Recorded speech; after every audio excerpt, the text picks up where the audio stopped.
Alrighty guys, here we go. We're going to be installing this dash camera here on the 18-wheeler or dump truck. We're going to be installing it so it's a little bit more comfortable for the driver, just in case anything happens or anything like that. Let's see what setup we got here.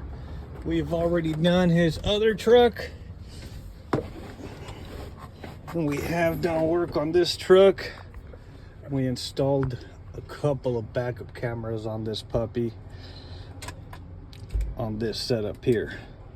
So we're gonna install the camera right up here on the windshield.